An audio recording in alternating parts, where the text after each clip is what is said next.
Vamos lá, meus irmãos.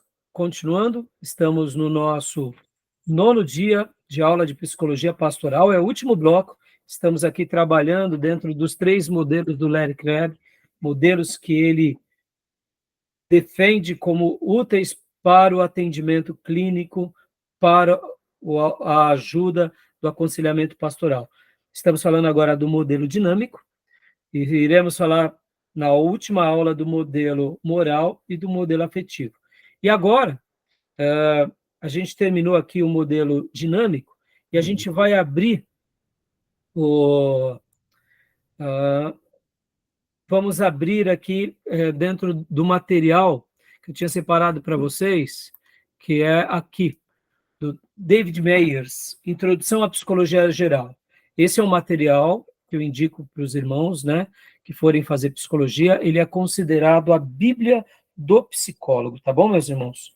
Então, hoje, como gastamos bastante tempo aqui falando da questão do modelo dinâmico, e o modelo dinâmico ele é muito usado tanto na questão pastoral quanto na psicanálise, agora eu vou estar compartilhando com vocês parte aqui desse material, que é o material do Meyers, porque ele vai trazer, assim, ideias muito boas para nós, tá?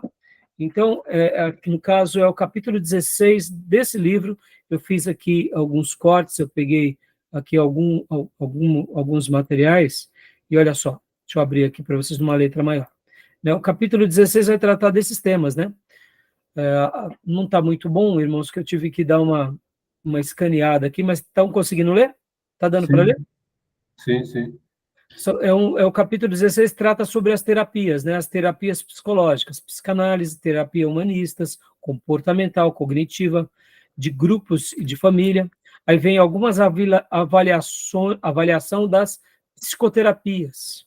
E aí vem aqui o desdobramento, as terapias biomédicas, ou seja, o emprego de drogas, ou seja, de remédios, né?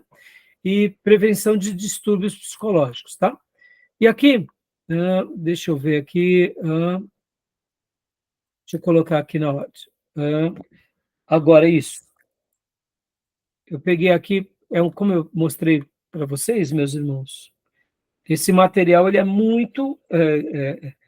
aqui a letra está grande, está ampliada para vocês, mas só para vocês terem uma ideia, deixa eu mostrar aqui rapidamente para vocês. Ó, olha o livro dele aqui, para a apresentação. É literalmente uma Bíblia, né? É um livro com letrinhas minúsculas, tá vendo? Então, é um material muito bom, muito rico de informação. Só para vocês terem uma ideia, ele tem por volta de 500 páginas, mas nessa letra, 520, 530 páginas. Mas nessa letra daria para fazer mais de 1000, né, se fosse uma letra maior, tá bom? Então, vamos lá. Vamos ler um pouco agora essa parte, porque eu quero agora gastar um tempo, né? Eu tinha preparado para vocês, inclusive eu gostaria de já ter dado essa parte, mas vamos passo a passo, né? Olha aqui, e a gente vai ler um pouco junto aqui, ó. A história, estão lendo? Chegou para vocês? Sim. O tamanho tá bom? Tá bom o tamanho? Tá. Sim. Deixa eu ver se dá para... Tá muito grande. Ficou grande demais esse Aí tamanho. tá bom. Tá ótimo, né? Então, vamos lá. A história do tratamento dos distúrbios psicológicos revela como esses problemas são desconcertantes e difíceis.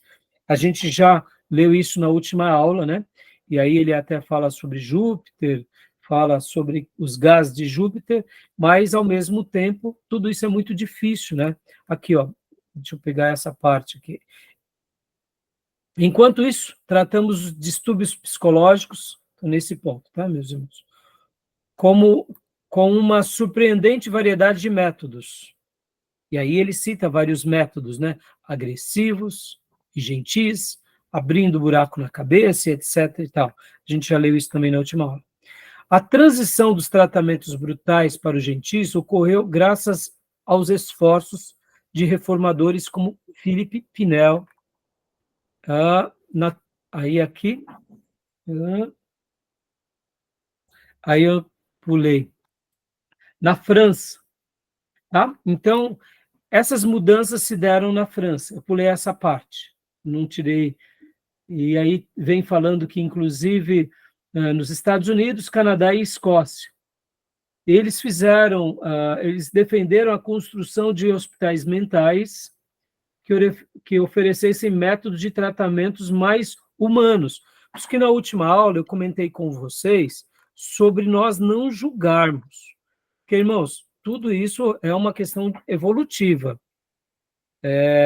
Quem já teve algum parente que tem problema, algum problema emocional, né? Pode ver que toda a família sempre tem aquele lá que é mais bobinho, mais lesado, que é o patinho feio da família, né?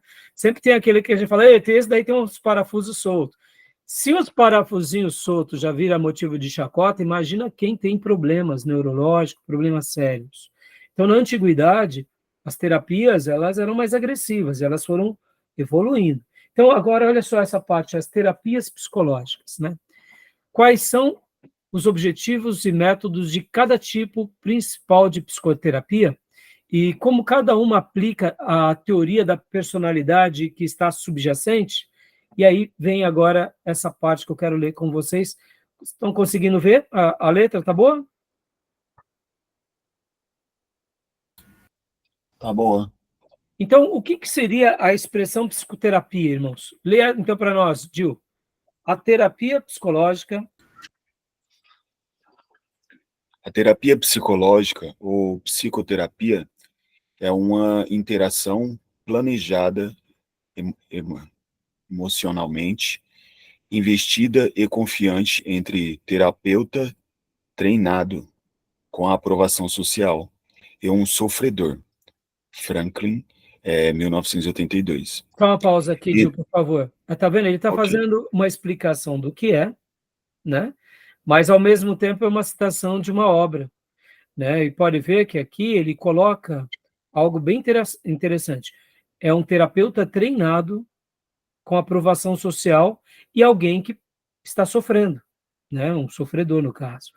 Mas lembra que há pouco, no último bloco, no segundo bloco, nós falamos sobre quando a gente tenta espiritualizar as coisas, é daí que nasce quebra de maldição e tanta besteirada.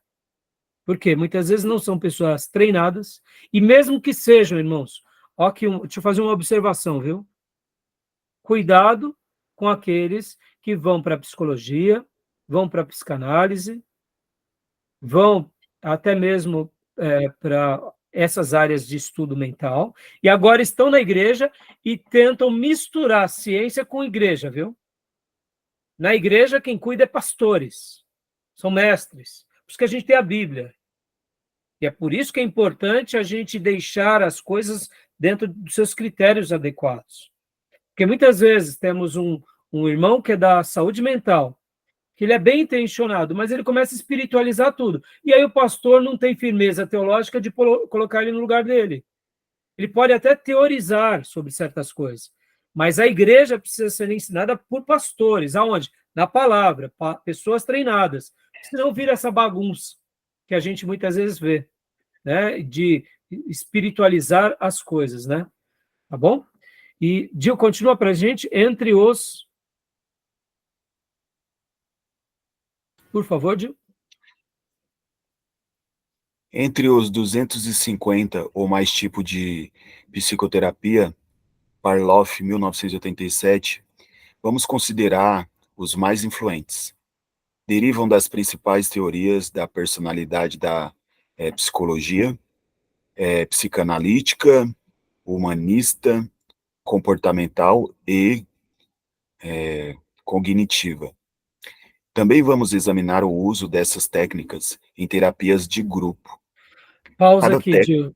Isso, Ok. só uma pausa aqui, por favor. Percebam que aqui ele fala psicanalística, humanista, comportamental e cognitiva. Então, percebam, estamos aqui com a Bíblia dos psicólogos e eles não estão abrindo todas, mas eles estão indo nas principais. Isso nos faz lembrar o que a gente acabou de ver nos últimos dois blocos, do Larry Crabb, o modelo dinâmico, o modelo moral e o modelo afetivo. No modelo dinâmico, ele trabalha mais com a linha da psicanálise, mas não é só a psicanálise que trabalha no passado. Existem certas áreas da própria psicologia que vão trabalhar também com o passado da pessoa, com a história da pessoa, com o comportamento da pessoa. Então, cada, vamos dizer assim, cada escritor e cada professor, eles vão ter as suas linhas. Tudo bem até aí? Tá joia? Continua para nós, então, Gil. Por favor. Ok. Cada técnica é distintiva, mas há linhas comuns. Os terapeutas que encaram os distúrbios como uma interação de influências biopsicossociais podem acolher uma combinação de tratamentos. Na verdade, metade dos terapeutas se descreve como adotando um método eclético, também chamado de psicoterapia de integração. Dá uma pausa aqui, Gil. Isso daqui é importantíssimo. Hoje, irmãos, é consenso, quando alguém passa por um atendimento, que essa pessoa não dá o diagnóstico de cara. Ah, você tem TDA, TDAH. Ah, você é bipolar. Você é uma pessoa que tem TOC, transtorno obsessivo-compulsivo. Você tem distúrbio de personalidade, personalidade múltiplas. Você é esquizofrênico. Você, geralmente, quando passa por um psicólogo, um psicanalista, são várias frentes, fazendo várias avaliações, porque nós estamos trabalhando dentro do campo da subjetividade. Não dá para a gente conhecer uma pessoa apenas em uma consulta. E por que então chega um pastor lá que está fazendo um aconselhamento, ele já leu a vida da pessoa toda, já revela tudo, passado, presente, e já prognostica o futuro? E tem alguma coisa esquisita isso daí. Sabe aquela ideia, revelação de uma em uma hora? Revelação Kodak? Lembra que antigamente, né? Você levava o filmezinho para revelar as fotos, né? Daqui a quanto tempo está pronta a foto? Daqui a uma hora, lembra que não era mais ou menos assim? No dia seguinte. Ou seja, tem pessoas que tinham revelação Kodak, né? Sempre em qualquer culto tem revelação. Papagaiada, brincaiada em nome de Deus, falando do óbvio, só para falar o que as pessoas querem ouvir. Não duvido do dom da revelação. Mas quantas pessoas perderam por causa disso? Os terapeutas, eles têm mais essa visão eclética, ou seja, o método eclético, é uma terapia de interação, ou seja, você vai trabalhando com várias pessoas, por isso que a gente está aqui, nesse módulo, e eu estou gastando agora, principalmente essa aula de hoje, mostrando, irmãos, olha só como isso tudo é lindo, como esse lado é bonito, e como a gente tem que aprender com eles. Dar o direito de dúvida, aprender com humildade, não querer dar uma resposta porque cremos em Deus, afirmando algo e desconsiderando eles. Então, assim, é bem interessante que hoje os terapeutas, eles estão trabalhando com essa interação, com essas combinações de tratamento, para quê? Para ajudar as pessoas. E quem faz isso, na minha opinião, está seguindo um caminho muito bom, né? E aqui ele cita, né, usando a mistura de terapias, dependendo do cliente, do problema, um terapeuta eclético usará variedade de técnicas, né? Tá bom? Joia até aí? Tudo bem? Joia? E agora vamos ler um pouquinho, então, irmãos, né, rapidamente, um pouco da psicanálise, né, nas palavras do Myers. Leia para nós, pastor Johnny, por gentileza.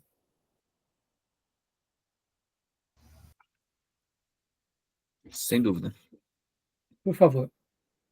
Psicanálise. Embora a maioria dos terapeutas de hoje não pratique a terapia como Sigmund Freud o fazia, suas técnicas psicanalíticas sobrevivem. A psicanálise é parte do nosso vocabulário moderno e suas pressuposições influenciam muitas outras terapias. Ou seja, meus irmãos, eu sei que muitos de nós, principalmente evangélicos, que cremos em Deus, podemos ter os nossos preconceitos contra Freud, e de fato é normal, porque ele era um cientista, que ele tenta cientificar aquilo que acontece no gabinete pastoral, e de fato ele fez isso, E nós não precisamos concordar com tudo o que ele fazia, mas uma coisa é fato, ele foi uma mente brilhante dos seus dias e contribuiu muito com esse método. Como eu disse na última aula passada, na 8ª aula, citando o Leandro, o psicanalista Leandro, que ele, inclusive, faz algumas perguntas ao seu professor na universidade, e enquanto ele está fazendo ali as perguntas, o professor Leandro, o psicanalista Leandro dos Santos, diz que o professor de Freud, que era um grande neurologista, falou: olha, isso daí eu não sei te dizer, não sei porque acontece, pesquisa aí, tenta, descobre você. E por causa dessa curiosidade de Freud de querer ajudar as pessoas e entender algumas coisas que elas faziam, ele começou a estudar e aí deu no que é conhecido hoje como psicanálise. Agora, é claro, ele foi um grande nome, mas depois dele tiveram outros grandes nomes, há várias linhas. E como eu disse a vocês, irmãos, não precisamos ter medo de estudar e aprender com eles, tá bom? Joia? Tudo bem até Alguém aí? estudou também? Como? Alguém fez análise do Freud também? Se alguém fez análise em Freud? Do Freud. Eu não sei te dizer, Júnior, porque, né, eu não sou especialista do assunto, eu sou um curioso, né, um estudioso mais do assunto psicologia pastoral, Tá bom. mas uma hora eu não sei te dizer não, viu? É uma boa pergunta. Né? Tá bom? Tá bom. Continua para nós, pastor Johnny. Objetivos da psicanálise. Objetivos. Como ressaltamos ao examinar a teoria de Freud nos capítulos 14 e 15, a psicanálise presume que muitos problemas psicológicos são alimentados pelos resíduos de impulsos e conflitos supostamente reprimidos da infância. Dá uma pausa aqui, pastor, por favor. O capítulo 14 da obra do Meyers vai tratar sobre personalidade. Logo, a sua personalidade é um resíduo daquilo que você já foi formado lá atrás, que você veio trabalhando ao longo dos anos. Então, ele vai trabalhar sobre a personalidade, e aí toda uma perspectiva psicanalística, traço da personalidade, perspectiva humanista, perspectiva social cognitiva, ou seja, tem uma abordagem da personalidade em Freud, na psicanálise, tem uma abordagem cognitiva social, humanista, e o capítulo 15 trata do quê? Distúrbios psicológicos. Todo tipo de distúrbios psicológicos, como a gente trabalhou até em algumas aulas. Então, aqui, Freud vem trabalhando, né, a ideia dele, ou a psicanálise, é trabalhar dentro dessa questão dos resíduos, dos impulsos e conflitos supostamente reprimidos. Por isso que é muito normal ouvirmos a palavra inconsciente, ou como Augusto Cury chama, 4 copilotos. O nosso eu tem mais 4 copilotos que estão toda hora ali sinalizando conosco. Então, não vejam de forma estranha esses termos, mas aprendam com essas linhas. Deixa eu só fazer um comentário aqui, irmãos, não é nenhuma quebra de protocolo e nem uma... O meu pai, vocês sabem, ele não está muito bem. De alguns anos para cá, a memória dele veio falhando, ele é coronário, e a memória dele veio falhando, e agora está falhando mais. Então, minha mãezinha tem sofrido bastante. Minhas irmãs, eu tenho 2 irmãs, uma irmã enfermeira, ela é enfermeira lá no Einstein, e uma outra irmã que praticamente cuidam do meu pai de forma maravilhosa, dando amparo financeiro, dando socorro médico, elas que cuidam. E o meu irmão, que mora inclusive na praia, ele é aquele que sempre esteve ali do lado do meu pai, então agora ele presta todo o socorro, está ali com meu pai, etc. e tal. Meu irmão também ajuda muito. O que menos ajuda o meu pai sou eu mesmo, em virtude da minha vida, em virtude desses momentos, que eu não tenho. Até mesmo esses dias atrás eu falei para ele, para minha mãe, vem aqui, pai, ficar na minha casa, tal. Mas minha casa tem muitas escadas e isso ia dificultar eles, e esse momento que eles estão vivendo, né? Mas aqui falando um pouco, né? Vocês sabem que quando uma pessoa está tendo problemas de memória, ela lembra do passado. A memória antiga se torna presente e a memória mais recente vão esquecendo. Então, por exemplo, meu pai, ele tem conversado muito da minha avó, que já faleceu há muitos anos, do meu avô, lá do Ceará. E assim, para minha surpresa, É o Zaire, não? são histórias que meu pai nunca fez questão, durante toda a minha vida, de comentar. E agora, esses dias mesmo, ele falava: Rosa, vamos lá, Rosa, prepara a comida porque minha mãe vai vir comer, junto com o meu pai e o meu irmão. E aí começa a resgatar histórias, né? O que eu vejo na vida do meu pai agora? Ele tinha guardado lembranças boas de um passado que, não sei qual motivo, ele tentou apagar. E agora isso está voltando à tona. E algo até mais bonito está surgindo dentro dele, que é esse lado mais próximo à família, que ele nunca teve, né? Meu pai saiu do Ceará e ele nunca foi uma pessoa de ter muita proximidade. Eu costumo me comparar mais à minha mãe, eu sou mais pegajoso, sou mais próximo, eu gosto de mais gente. Meu pai nunca foi essa pessoa. E uma coisa que eu noto nele agora, esse momento que a sua mente está falhando, eu quero acreditar que é uma maneira em que Deus está até preparando o coração dele para a sua partida, ou para os seus últimos anos de vida. Misteriosamente, eu não sei o que pode ser, mas eu tenho notado esse lado, né? E você vê coisas que estão encobertas. Então, ele começa a levantar questões e perguntas, e para vocês terem uma ideia, coisa até curiosa, meu pai nunca teve ciúme da minha mãe, ele começou a ficar com ciúmes, dando uma ideia da época de namoro, né? De noivado, casado, recém-casado. E até nisso é meio engraçado, né? Mas que negócio é esse? Mas e tendo ciúmes, depois de velho, coisa que nunca teve, né?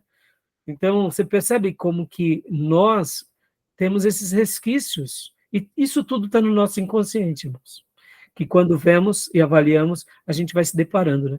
Mas Então, o idoso também tem essas características, né? De comportamento de infantil também, né? sim, sim, Tem isso também. tem também, né? Mas no caso dele, já o ciúmes, dá para ver que é alguma coisa de algum impulso. Percebam, né? Uhum. Continua para nós, pastor. Vamos ler mais esse parágrafo e vamos parar, né, por aqui hoje. Os Vamos psicanalistas, né? sim. Os psicanalistas tentam levar esses sentimentos reprimidos à percepção consciente, onde o paciente pode lidar com eles. Ao adquirir conhecimento das origens do distúrbio, realizando o imperativo antigo de conhecer-te a ti mesmo de uma maneira profunda, o paciente trabalha os sentimentos sepultados. A teoria presume que uma vida mais saudável e menos ansiosa torna-se possível quando pacientes liberam a energia que antes devotavam aos conflitos entre o id e o ego e o superego. Esses termos são termos muito trabalhados, o it, o ego e o superego, dentro da psicologia. Nós não vamos trabalhar por isso, até porque agora que a proposta não é essa. Mas percebam, irmãos, então eles tentam trabalhar com esses sentimentos sepultados.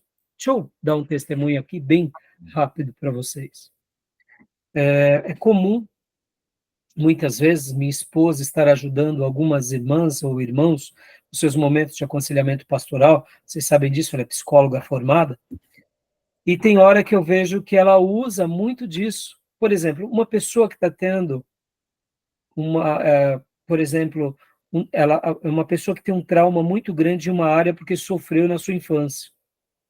A minha esposa tenta trazer aquilo que outrora essa própria pessoa já sepultou, mas ainda incomoda, ela tenta trazer à tona de uma forma muito saudável e, é claro, dando uma resposta bíblica, sem agredir, porque dessa forma a pessoa, no momento em que ela traz à tona aquilo e ela tem esse despertar de conhecer a si mesmo ou de ver aquele fantasma que está diante dela ou que a atormenta, né? Como Augusto Cury chama, né? No momento em que você é assombrado por aquilo, você paralisa. E tem vezes que esse medo é um gatilho, ou quem sabe, como o próprio Augusto Cury chama, de superfoco também. Vamos lá. Deixa eu perguntar aqui. Já teve alguma vez que você ficou muito preocupado com algo, muito aborrecido com algo, que você não conseguiu dormir? E os irmãos, quer me prejudicar uma noite de sono? Eu sou uma pessoa que, quando passo por um problema, principalmente com relações a relacionamentos, o meu instinto é dar um super foco, um hiperfoco naquele problema. E aquilo me rouba as minhas energias, tira o meu sono. Eu tenho que ter um exercício muito grande para poder me desvencilhar. Ou seja, porque o meu hiperfoco ele é ativado em uma hora que, por exemplo, num problema simples. Estão entendendo? É alguma causa. Todos nós temos as nossas mazelas, né? Então, perceba que não ter foco nenhum é ruim, mas um hiperfoco também é ruim. Opa, olha aí, chegou um príncipe aí, né, pastor Johnny? Tá em dormir. Joia. Deus abençoe, filhote, uma noite abençoada. A gente também já vai dormir. O pastor Amém. já vai liberar o papai e os demais. Então, percebam que aqui tem coisas e sentimentos sepultados que precisam ser trabalhados. Agora, eu fiz já até a anotação da última aula, irmãos, eu vou trabalhar bastante nisso na última aula. Eu só vou parar aqui, eu já mandei para vocês esse material, mas eu quero, na próxima aula, continuar lendo aqui, porque dentro do material que eu separei, só vou mostrar aqui para vocês rapidamente. O método da psicanálise, tá vendo? A gente vai ter aqui bastante comentário, e aí a gente vai estar trabalhando dentro desse material, e depois eu vou mostrar as outras terapias, né? Mas o conteúdo da psicanálise, eu fiz questão de pegar praticamente tudo que o Myers disse. Aí vai vir as terapias humanistas, e aí a gente vai ter aqui os resumos. Eu quero trabalhar principalmente os resumos na próxima aula, tá bom? E aí a gente vai ter as psicoterapias, e depois, inclusive, aqui também, a gente vai ter... Opa, onde está? Aqui. Aquela questão, os resumos, as terapias biomédicas. Eu quero também trabalhar nisso, nesse resumo, prevenção dos distúrbios psicológicos, e a gente vai tentar repassar na última aula, tá bom? Mas deixa eu até voltar aqui às minhas palavras finais. Eu já preparando a minha última aula, que nós teremos no último encontro, uma coisa que acontece é o seguinte, irmãos. Assim como na igreja, uma pessoa, quando ela quer ajuda, ela tem que procurar de todo o coração, não há uma ajuda terapêutica que funcione sem que esse gatilho do querer da pessoa seja acionado. Você nunca ajudará ninguém em nenhuma terapia sem que essa pessoa não queira. O fato volitivo da vontade, do desejo, da superação, seja por causa da dor, por causa do desespero, por causa da depressão, por causa das incógnitas, mazelas, mas a pessoa precisa querer ajuda. Se ela não se predispor a isso, não tem como a gente possa ter êxito. Na última aula eu vou estar trabalhando muito sobre isso, porque, irmãos, na igreja acontece a mesma coisa. Podem ver, tem muitas pessoas que querem a bênção, mas não querem trilhar no caminho da bênção. Logo, elas não querem, de fato, a bênção de Deus. Elas querem as bênçãos dos homens.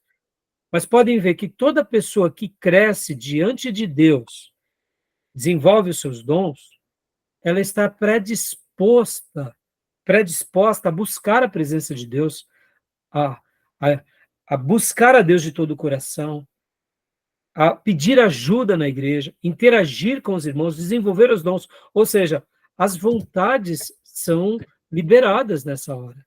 Não tem crescimento genuíno sem predisposição, sem a ideia do sacrifício, da renúncia, do desejo.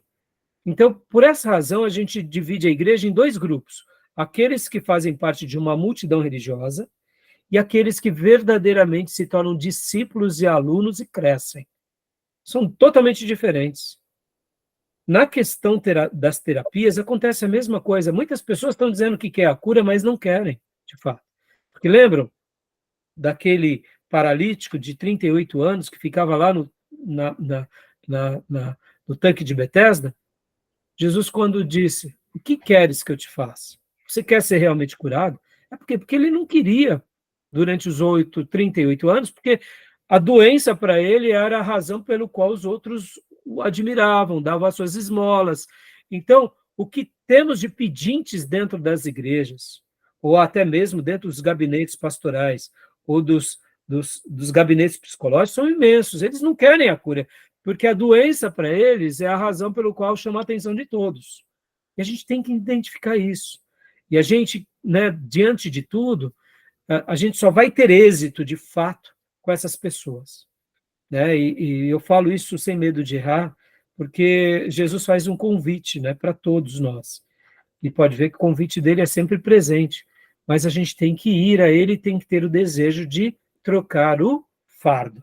Se a gente não trocar o fardo, nada resolvido. Tá bom, meus irmãos? Então a gente vai continuar falando mais sobre isso, vamos ter a última aula.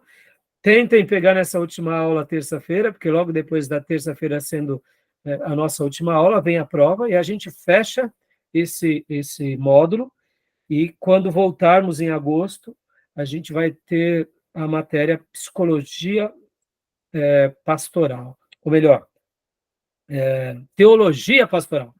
E, na minha opinião, é a minha melhor matéria, é a que eu mais gosto, é os meus quindins, Teologia Pastoral, né? E a gente vai se divertir com aquela matéria, né? Então, é isso, tá bom? Alguma pergunta, alguma dúvida? É um assunto complexo, né, isso aí. Essa Complexo, questão né? de reprimir o consciente e inconsciente. Porque se eu reprimo algo que eu tenho consciência, eu não posso reprimir aquilo que eu não tenho consciência. É algo meio complexo. É complexo, Júnior, mas você sabe, Júnior, que muitas vezes, só até aproveitando essa sua fala, tem vezes que nós reprimimos de forma inconsciente. Sabe aquela ideia? Eu não quero saber. Porque aquilo nos causa uma dor, tem vezes que a gente... Vamos pegar um exemplo aqui, Júnior, não sei se você já teve essa experiência. Tem pessoas que não gostam de moreno. Gente morena. Não gosta, e não adianta. Outros não gostam de branco. Morenos ou negros que não gostam de brancos. E eles não têm relacionamento com brancos. E tem barreiras. Então, tem vezes que a gente reprime de forma consciente, mas tem vezes que a gente reprime um pouco de forma inconsciente. Agora, é claro, eu estou aqui colocando de uma forma bem resumida e bem simples, né, Júnior? Os terapeutas, eles vão conseguir, principalmente quem trabalha nessas linhas, dissecar isso melhor, tentar trazer à tona, né? Mas pode ver, é complexo mesmo, e pode ver, nós somos seres difíceis, né? A nossa vida, ela é muito complexa, né, Júnior? Uhum. Não é tão fácil assim, né? E aqui, viu, irmãos, deixa eu até, né, fazer um fechamento com essas palavras. Todo mundo tem que fazer terapia? Todo mundo tem que fazer clínica? Sim, não. Sim, porque a gente não tem que ter medo, como nós não devemos ter medo de ir no médico. Mas não, porque, irmãos, todo mundo tem que ficar indo no médico? Uhum. Quantas pessoas vocês conhecem que foram ao médico aos 70 anos de idade? Não é? Por quê? Porque se tiveram uma vida saudável. Esses dias, minha sogra fazendo o seu check-up, o médico perguntou para ela, né, tá com, se eu não me engano, minha sogra fez, ou vai fazer 70 anos. A senhora toma remédio para diabetes? Não. Pressão alta? Não. Sei não. Então, a senhora não toma remédio nenhum? Tem alguma coisa estranha. Aí ela, doutor, tem algo estranho? Quer dizer, não tem nada estranho. Ela se cuida muito bem. Ela é muito cuidadosa, né? Então, não tomar remédio é normal. Sim. tomar remédio que já pressupõe que houve alguma coisa de errado no meio do caminho. Então, tem pessoas que podem viver muito bem sem fazer terapias. Verdade. Por quê? Porque elas são saudáveis na sua emotividade, na sua intelectualidade, são realizadas, são produtivas. E quando pode vir a terapia para elas? Nos momentos de crise. Aí sim, Júlio. Aí sim, esses momentos que a gente retrai. Aí talvez, naquela hora da terapia, aí sim a gente vai descobrir se a gente reprimiu ou não. Mas Questões assim... agudas, né? Hã? Questões agudas mesmo, né? Sim, então tem vezes que a gente não tem que ficar também pensando, né? Será que eu retraio alguma coisa? Será que a gente tem que viver de forma feliz, de forma Sim. saudável, vigorosa? No momento que a gente não está tendo mais vigor, que a gente não está tendo mais esperança, que a gente não está tendo mais... Aí sim é a hora. Afeta, né, a de- saúde da gente e atrapalha os outros. Né? E qual é o momento realmente de uma pessoa buscar ajuda pastoral, de amigos, de terapeutas? É quando ela sente que ela não está tendo saúde Verdade. emocional, ou quando ela se prejudica na sua fisiologia, na sua própria saúde, ou nas suas relações, ou está prejudicando outros. Aí é a hora dessa pessoa buscar terapia. Verdade. Então, se de repente é uma pessoa harmoniosa, produtiva, que realiza muito para si, para os outros, para a vida, não necessariamente ela precisa fazer terapia. Verdade. Basta continuar vivendo como está, porque ela está produzindo para ela e para muitos ao redor e está gerando vida nela e nos outros. Quer um significado de vida mais do que isso? De que você é frutífero e realizado e você frutifica na vida de muitos outros? Uhum. Esse é o ideal de vida. Que Deus nos faça ser e viver de uma forma frutífera e realizada. E que nos momentos das nossas crises, que a gente possa buscar ajuda de pastores, terapeutas, porque eu não tenho dúvida que Deus os colocou para nos abençoar também. Tá bom, meus irmãos? Verdade. Mas não vamos ficar tentando arrumar... Eu assisti lá, vi o filme Hã? Mente Brilhante, assisti sábado. E aí, o que você achou? Muito, muito bom, muito legal. Muito bom, né? Nossa, ele, professor lá, ele... Na Fantástico. verdade, se a gente não acompanhar bem, ele dá um chapéu na gente, né? Porque, na verdade, a mente dele via aquilo tudo, né? Exatamente. É a construção da mente, né? E muitas doenças psicossomáticas, que são essas que são geradas por falta de hormônio, Júnior, acontece isso. Por isso que eu falei nos módulos passados que biografias, histórias, livros, filmes, é uma matéria-prima para a gente aprender. Exato. E ele Fora aqueles que estão ao nosso redor e fora a nossa vida, né? Mas não vai ficar, não vamos ficar tentando vasculhar demais a gente mesmo, porque a gente precisa de terapia e não a gente fazer uma autoterapia, né, irmãos? Verdade. Porque, na verdade, aquele filme lá, ele tinha foi aflorando e a coisa foi progredindo, né? A patologia dele, né? Começou pequena e foi... Crescendo, né, Júlio? Ajudou muito, né? A esposa dele. É muito legal, né? Muito Joia. legal. Tá Muito bom, meus irmãos? Mais alguma pergunta? Mais alguma fala? Alguma dúvida? Tranquilo? Legal. Podemos encerrar, então? Legal. Então, meus irmãos, um excelente final de semana. Deus abençoe muito vocês, a nós, né? E que o Senhor continue conosco, nos ajudando em cada... Tem que ler o livro lá, né? E tem que ter as atividades lá extra. Isso. Lá, né? Todas aquelas atividades que eu passei nos trabalhos extras, ler o livro, texto, e última aula de terça-feira, depois prova e férias. Pastor, tirar 15 dias de férias. Vocês vão me ver só andando no Max Pfeffer e jogando tênis. 15 dias com a minha gata, tomando sorvete, e quero mais nada. Cuidado com os pantins, hein? Com os pantins. O que é isso? Lá não, minha esposa que fala aqui do Pernambuco. Pantins, essas manias. Manias? Fecha a porta, manias, ele chama pantins. Fecha a porta 3 vezes. Não, jogar um tênisinho é bom. Estou jogando tão pouquinho. Tá. Né? Mas vamos jogar mais. Treinar, cuidar da saúde, descansar e dormir. Vou dormir muito, se Deus permitir. Beleza. Tá bom? Então, gente... Paz do Senhor a todos. Paz do Senhor a todos aí. Shalom. Deus abençoe, meus irmãos. Obrigado, Senhor, a todos. Boa noite. Bom descanso. Boa noite, graças a Deus. Bom descanso, bom final de semana. Deus abençoe. Amém.